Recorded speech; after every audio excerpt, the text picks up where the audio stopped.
Hi, I'm Stephen Volpe from Volpe Enterprises, and we're here for the final part of our Malvern construction series. We remediated the stucco, ensured the substrate was in good condition, and installed our HydroGap underlayment system to protect the wood for years to come. Next, we installed James Hardie white fiber cement trim around every window and door, followed by their cedar mill plank in the color Deep Ocean to really set our building apart. We added an accent around the perimeter of the building with Eldorado stone veneer, which really gave it that finishing touch.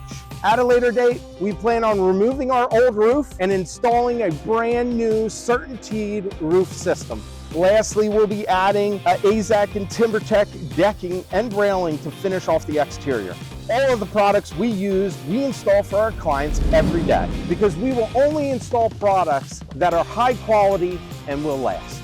We are really excited to invite you out to our grand opening this Saturday from 10 to 2. Hope to see you there.